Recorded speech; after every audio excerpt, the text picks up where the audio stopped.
Welcome to Just the Facts with Hernando County Sheriff Al Nienhuis, and joined here with Inspector Stevens. We're going to talk about a really interesting case he had almost 10 years ago now, and I think you'll find it interesting. And much like with our other cases, sometimes the most interesting things happen after the person is convicted. So, Inspector, why don't you first tell us a little bit about how long you've been at the Sheriff's Office? When did you come to work here? Sir, I got hired in April 2004, and worked through up to major case in 2016, I believe, is when I went to major case. 16. And now you're actually in professional standards. Yes, sir. And so the particular case we're talking about, we'll jump right into it. Tell us a little bit about, this was in June, I guess, June 17th of 2016 is when it happened. How long have you been in major case at that time? About 3 months at that time, so very new to that unit. And, I think a lot of people, on TV, you'll see oftentimes when the call comes in, they're sitting at their desk, but that's not real life. What day of the week was this? We were talking about it earlier. It was a Sunday morning. Yeah, a little after 8 o'clock in the morning, Yes, and your phone rings. And tell us what you were doing then, interestingly enough. I had just gone on call it was my day to be on call, and I was washing my car, get it cleaned up and ready for the week, and then the communications center called me and said, hey, Sergeant Stentz at the time, he's got a dead body out in Ridge Manor. Out in Ridge Manor, okay. Yes, and obviously they're calling you. It's probably not natural causes. There's some sort of concern, at the very minimum, a concern that it could be a crime.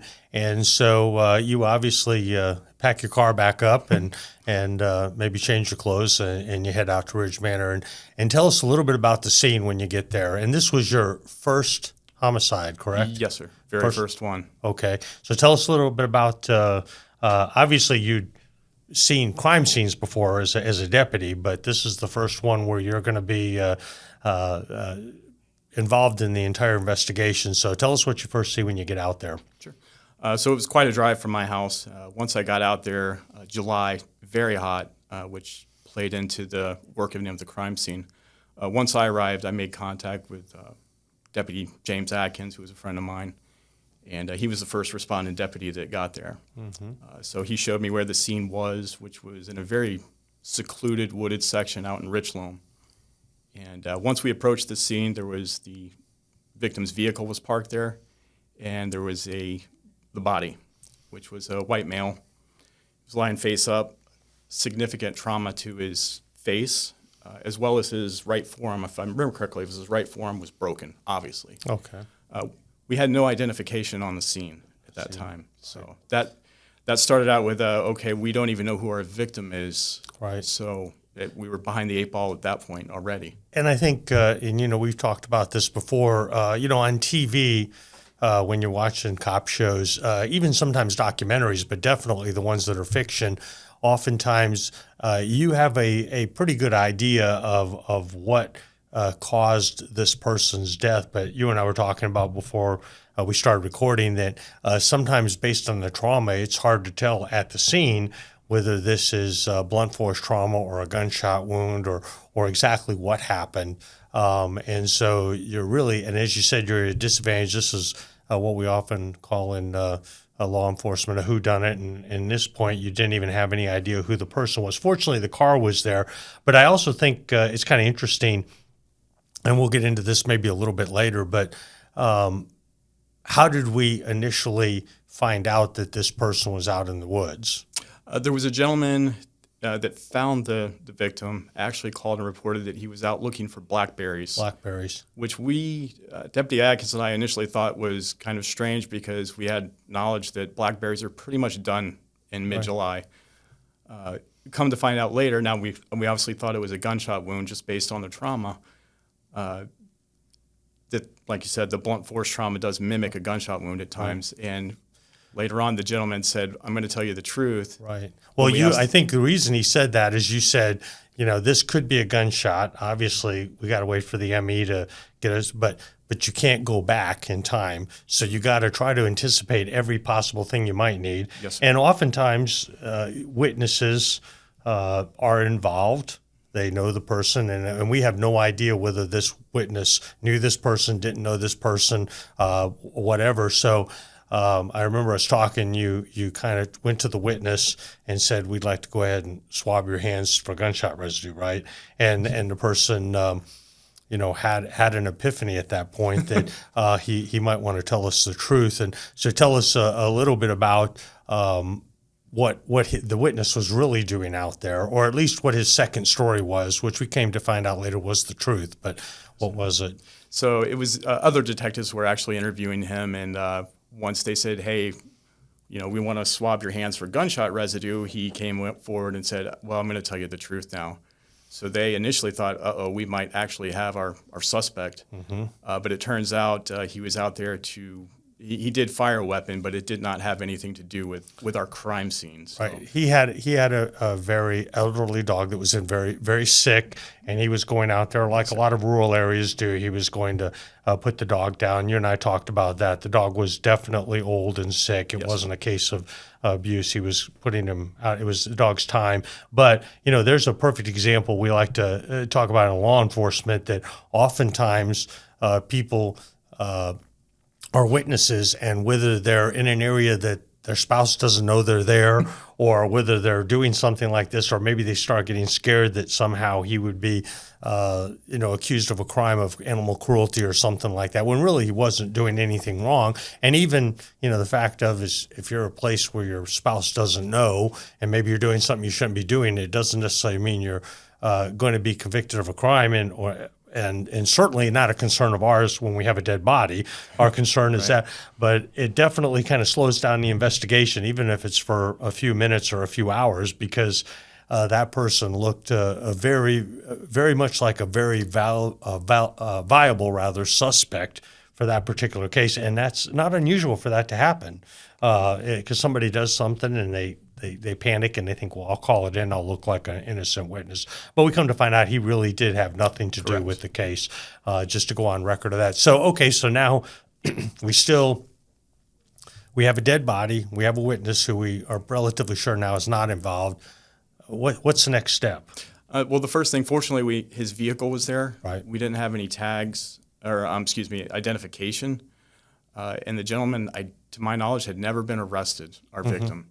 So fortunately, his vehicle was still there. So we ran the tags. We could look at his David picture and say, this is most likely going to be our victim. Okay. So we got that information over to crime analysis, and Manager Brooks was able to do her magic with her computers and find the victim's brother, who lived up in Gainesville. Okay, so obviously we made contact with him. Yes, sir. And did he give us any leads or some things that we think might point us in the direction of the suspect? Yes, sir. So we actually went up to Gainesville that afternoon and made contact with him. We couldn't really tell him at this point that his brother was deceased because we didn't fully have positive identification. That came a little bit later. But we could say it's more than likely this may have happened. So he was able to tell us that our victim had gone onto a dating website, Plenti, and he was supposed to meet somebody. He didn't know the exact name of the area, but he was able to give us Manor. And from that, we obviously Ridge Manor, so we could figure that part out. So we think now, and again, I think it's important for the public to know that, they think, well, why couldn't you tell him? It was obviously his brother, but in hindsight, we know it was obviously his brother. Unfortunately, it was tragic. But again, with the blunt force trauma, and you think it's the person, the last thing you want to do is notify somebody that their relative is deceased and find out that he was actually the suspect, and this was somebody who just looked a little bit like him. And that stuff happens every day. So that's why oftentimes people look in hindsight and say, why didn't you do this? Why didn't you do that? Well, at that time, we have very little to go on, and we certainly don't want to make a mistake to that magnitude of telling somebody that. And it happens even when you're relatively sure. We hear stories nationwide about people that are in plane crashes, and the next of kin is told they're dead, and really there's two people who look alike, and their person's still alive, and it's just a tragic chain of events. So now we have this possibility that he was our victim, who we think is our victim, is going to meet somebody in the Ridge Manor area. That's very preliminary. So now what do we start doing next? We finished up with him, and we were able to learn that he believed the female's name was Kayla because he had actually heard the victim, Preston, talking on the phone with a Kayla. Okay. So that was our first hint at a name. Miss Brooks went back, continued doing her thing, going through phone records and whatnot, and was able to find connection between Kayla Morrow and our victim. Okay. Through the phone records. Okay. Once we got that, Miss Brooks did a wonderful job of finding a connection between Kayla and Joshua Gardner, who ends up being our main suspect. Main suspect. They were boyfriend-girlfriend at the time. Boyfriend-girlfriend. Okay. So this is turning into, at least the direction we're headed, is that this might have been a setup. Yes, sir. By this Kayla to maybe, either, commit some crime against our victim. So, okay, so we now have a couple individuals. What do we do next? A couple suspects anyway. What do we do next with that information? So the next thing we did was we started pulling as much camera footage as we could from that area. One of them being the Circle K out there, as you well know, it's very secluded, and that's usually the hub for everybody to stop at. Right. So we pulled that surveillance camera. We were able to see the victim actually come up and meet a female. She was driving a kind of a pewter-colored Chevy Blazer. We couldn't get a tag from it. Couldn't see the tag on it, but we were able to see that and see them leave the parking lot going eastbound towards where the crime scene was located. Okay, so now we definitely have, again, what we're pretty sure is our victim definitely meeting up with somebody, so things are starting to fall into place. Yes, sir. Again, this is still within several hours, right? And again, this is a Sunday, but that, whether it's, Sunday during the day or whether it's 3 o'clock in the morning on a weeknight, do we say, okay, it's actually the weekend, we're going to call it quits, we're going to go home? You just keep working it, right, till you can't work anymore. I believe we worked that case from about 8 o'clock that morning until about 1 in the morning, if I remember correctly. And then it was time we were kind of at a standstill at that point. I said, okay, let's get some rest and backtrack. We came back on Monday morning. Okay. And again, we were able to, going through that, Miss Brooks, as well as Sergeant Owens now, he was back in the Special Enforcement Unit back then, were able to connect Kayla with Andrew Abbott out of Zephyr Hills, and he had a silver-colored Chevy Blazer registered to him. Oh, okay. So that kind of is a clue also. Yes, sir. Okay. So now we've got what we think is 3 suspects at this point. Okay. During that day, that was that Monday, we learned that the suspects were actually in Missouri at that time. They had left. And we actually later on talked to some friends down in the Cucci area and found out that they had left to Missouri. They had a friend out there that they went to go visit. Okay, so that also gave our suspicions even more so. It looks like they might have committed this murder and then fled the area. A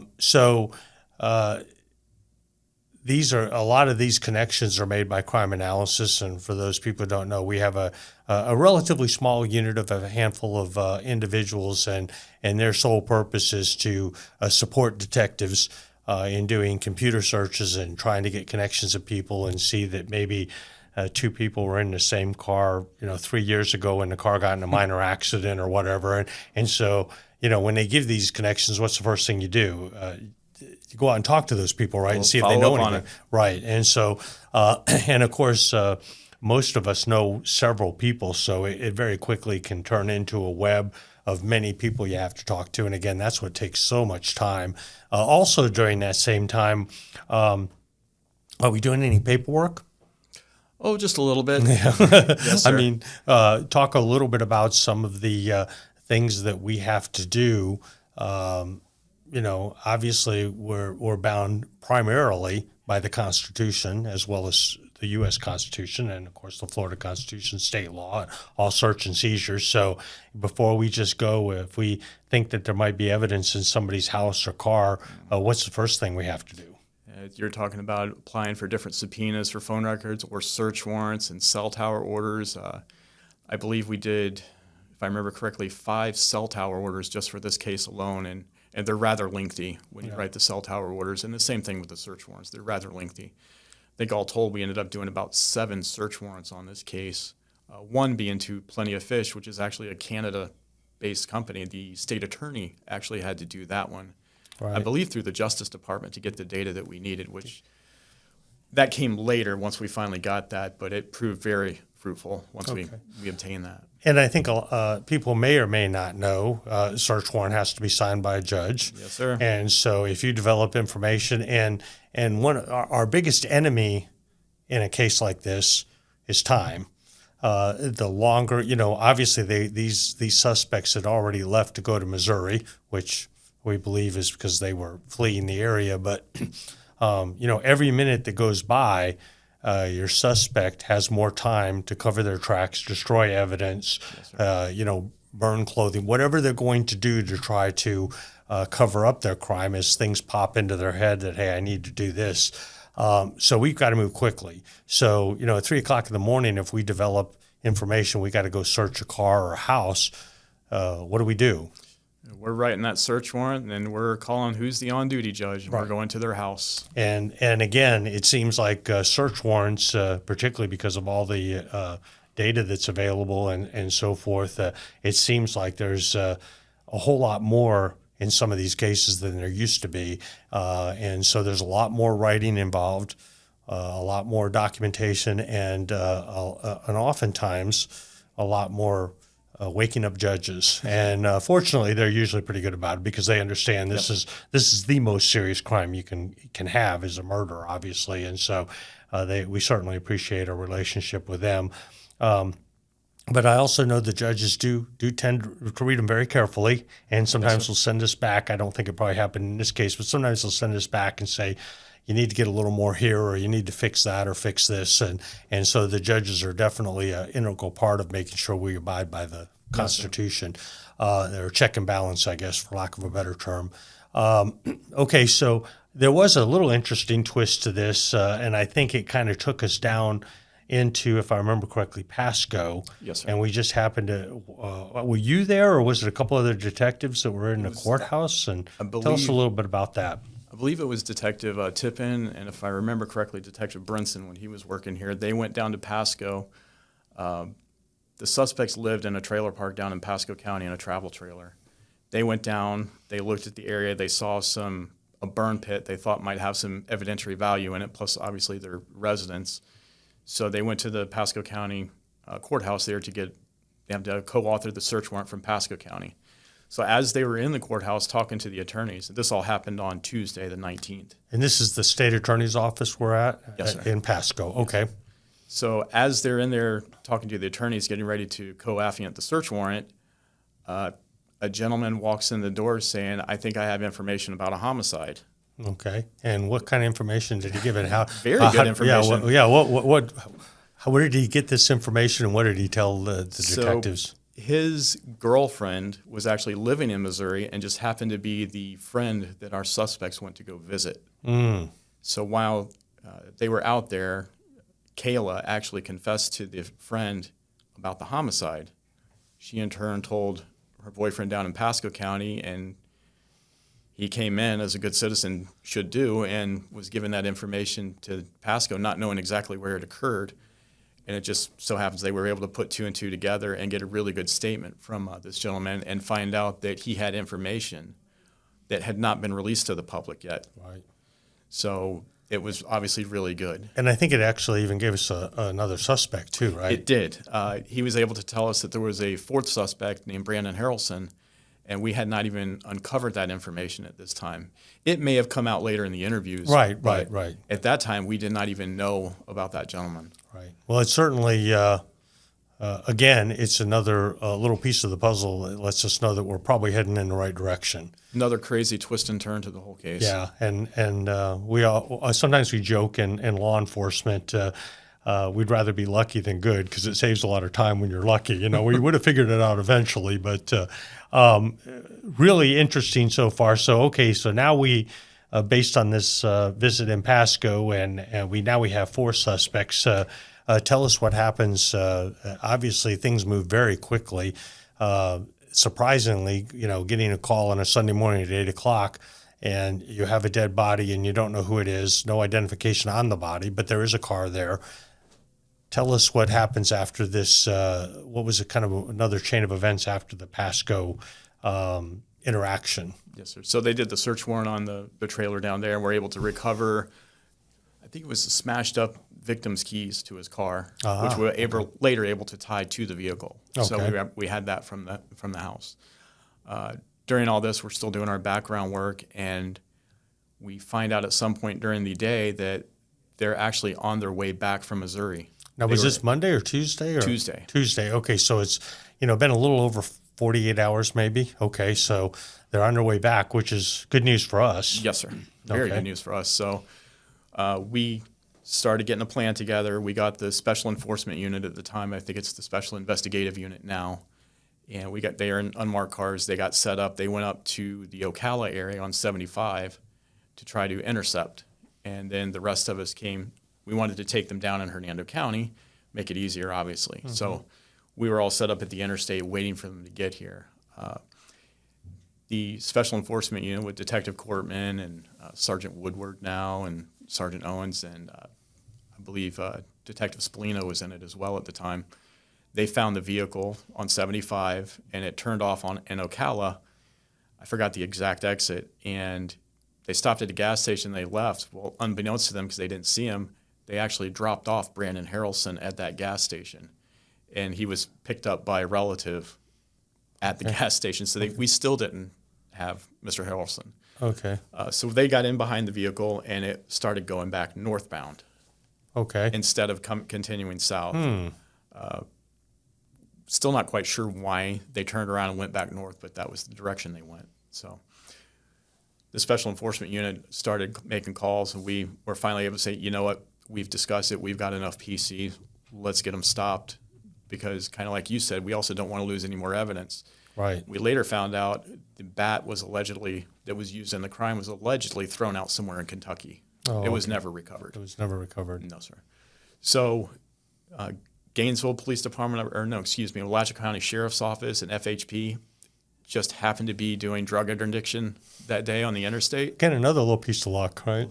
I'll take it. And once they got into their jurisdiction, they were able to stop the vehicle and take him into custody without any issue. Okay. And, you mentioned a bat. We come to find out that, talking to a couple of the suspects, and we were able to kind of piece together what happened.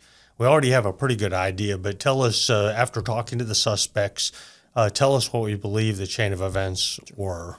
So once we got them into custody up in Alachua, we went up there, obviously, and Detective Boyland and Detective Williamson did the interviews. Very good interview skills, both those gentlemen. So Detective Boylan interviewed Kayla, and she gave a good rundown of what had happened. So the basic premise was they lured our victim out for possible drug use or sex with Kayla. Josh Gardner was the one kind of pulling the strings, but Kayla did have to talk to the victim on the phone. Like I said, Preston's brother had actually heard her voice on the phone. And once they got to the Richland, to the crime scene. They met at the Circle K first. They made it to Circle K first, and then, which was kind of an interesting thing for me. When I pulled the audio, Kayla walked in and requested a few dollars worth of gas, and the pumps just happened to be down. And instead of being kind of freaked out, she just went, "Oh, that's okay." And it just kind of caught me as like, she's not worried about anything, because her statement was later that she was scared because Joshua was in the back of the Blazer and was threatening her, making her go along with this. But so anyway, she met him at the pumps, and he followed her out of the parking lot. So, which was really eerie, because within a few minutes what's going to happen.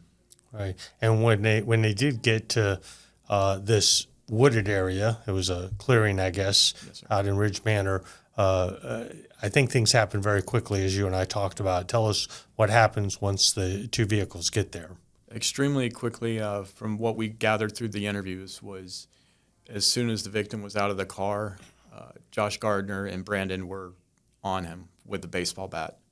Joshua had the baseball bat, and they basically beat him to death. victim to death. Okay, and they beat him with a baseball bat. I guess he had a small amount of drugs on him. They stole that and maybe any money. I believe it was around $30. It was a very insignificant amount of money, especially when you consider somebody got murdered over it. And again, certainly not worth a life. And it amazes us all the time when we hear about these things. It obviously goes to trial. They're convicted. A couple of the individuals, including I guess Kayla, and you said one other one, were basically took reduced sentences to testify. It was Kayla and Andrew Abbott. Andrew Abbott. They both testified against the other two individuals.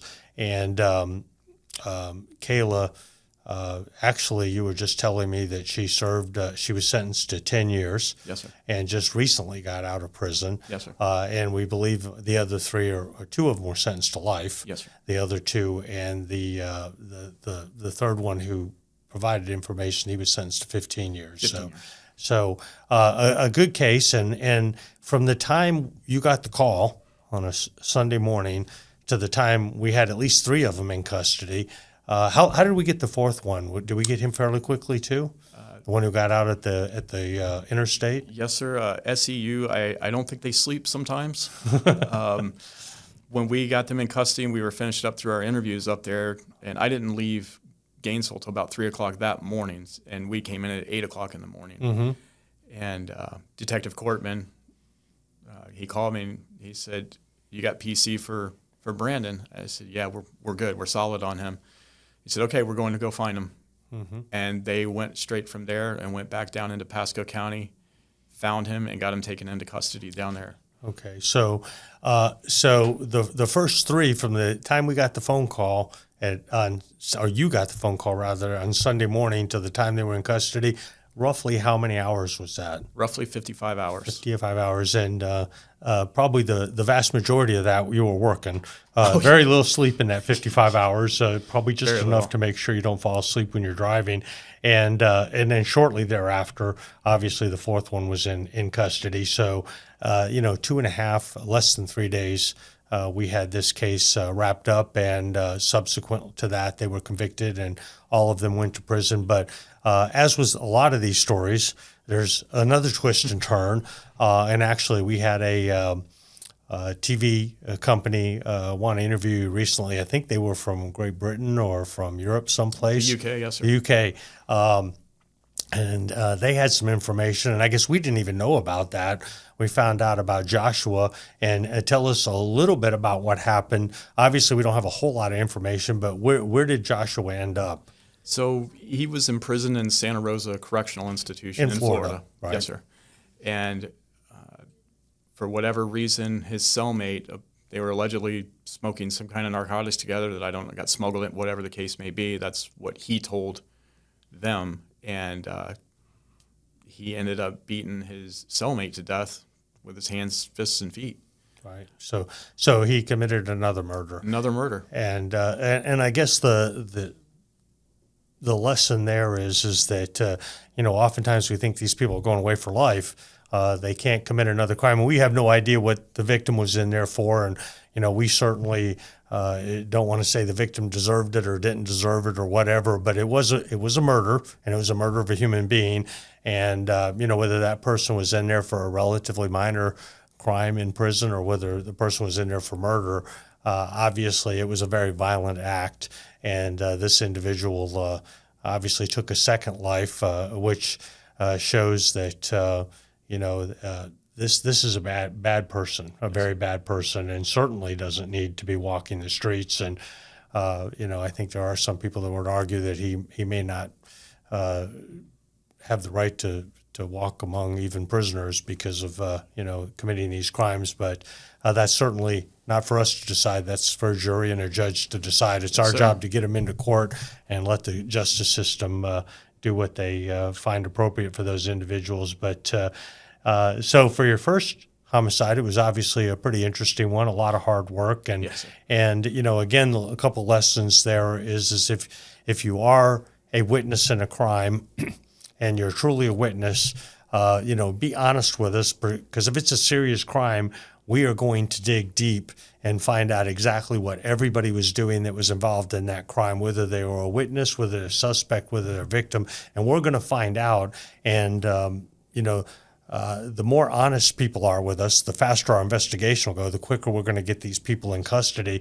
But more importantly, the less likely it is for a witness to be a suspect, and get them off the suspect list as quickly as we possibly can for their benefit as well, because it's certainly not fun being a suspect. And I'm sure that person was, when he realized how that minor lie to him went from him being a witness that just was in the wrong place at the wrong time to being a suspect in a murder is important. And it's amazing to me how often that happens. And so that's important. Also, it's important to know that a lot of these individuals, particularly something like this, where it's pre-planned. I know one thing we forgot to talk about was the other three suspects. I guess first and foremost, was this a planned, we're going to kill this guy and take his stuff?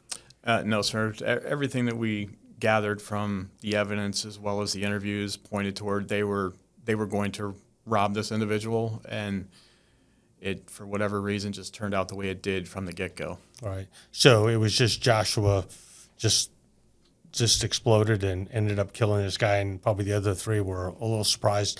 And that is another lesson, that when you're involved in a felony and somebody ends up dying, there's a felony murder rule. It doesn't matter what you were intending. If you knew it was going to be a felony, which robbery is going to be a felony, and somebody ends up dead, you can be charged with homicide, even if you had no intention of killing that person, and the person that you're committing the crime with just goes crazy. You can end up spending the rest of your life in prison, which is something that a lot of people need to understand and think about when they're thinking about doing that easy robbery, so to speak, and take advantage of this person who, may have some drugs and a few dollars in their pocket. So I think we've pretty much covered it. Appreciate your dedication and what you did in Major Case and what you're doing now to help maintain the professionalism of the organization. We certainly appreciate that. And for the rest of you, we appreciate your support of law enforcement. As always, if you could do us a big favor and like this video, share this video. If you're watching us on YouTube, smash that subscribe button so you'll be notified of future podcasts. And we appreciate your support of law enforcement. We never take it for granted.